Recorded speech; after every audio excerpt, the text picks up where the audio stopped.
حاجي قدرمن کتونکو دا وخت زه د اسبن چې کوم ډوب دی د راګبڼۍ نه لاندې ځای دی ډوب دلته موږ راغلي یو او دې نه اخوا یو ډېر ښایسته ماحول زما په شا باندې تاسو ګورئ سړی سم وایي چې یاره بس اسمان ته نږدې شوی یم او نو دغه د ډوب نظاره ده دا شهزاده را روان دی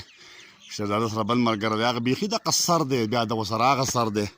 دغه شان د تاسو ګورئ هغه پکې ده کوکارۍ سوات او غرونه ښکاري او د دې نه لاندې چې کوم دا د ډوب پټي دي نه تاسو دا ګورئ د واورې ډېره ښایسته نظارې دي هغه مخامخ لږ به یې رانږدې هم کړو خو هغه پکې چې کوم دی نو بیا دغه د ایلم د غر سر دی او دا واورې دلته په ډوب کې پرتې دي ښه مزیدارې او یو ډېر خوندور ماحول دی دې نه علاوه چې کوم دی نو دلته هم ورسره وعلیکم السلام ورحمت الله دغه امان خان روان دی اکبر خان لالا دی او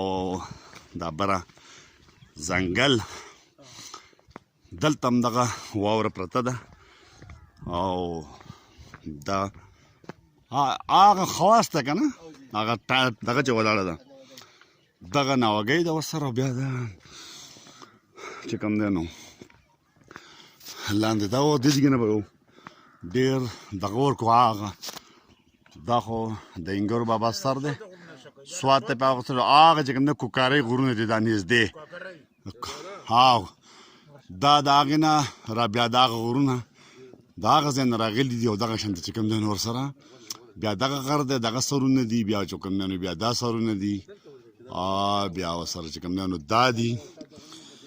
بیا دا لاندې واوره ده یو منټ او ورېږه دا دلته کې چې کوم دی نو مونږ دواله راغلي وو دا امان خان ولاړ دی اکبر خان لالا دی شهزاده دی او دی هم دغلته کې تصویرونه وباسي په هر حال یو ډېر ښایسته ماحول دی ډېر ښایسته ځای دی او ډېر خوند کوي په دغه ځای باندې چې کوم دی دغه سر چې دی نو دې ته دشت لیلا وایي کله چې طالبان دلته وو په اسبن کې د سوات ته سایډ نه چې کوم دی نو دغلته دې ځای کې ته راختلي دا بیخي دي هغه دشت لیلا او د دشت لیلا نه لاندې بیا مطلب دا دی چې دا ښه ټیک ټاک نظارې دي ډېر زبردست نظارې ډېر خوندور نظارې دي او دلته دا د واورې منظرونه دي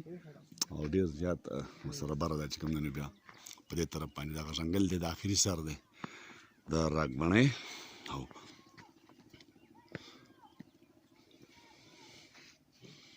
زبردست ماحول دا خو جو نظارې دي یاره هغه هم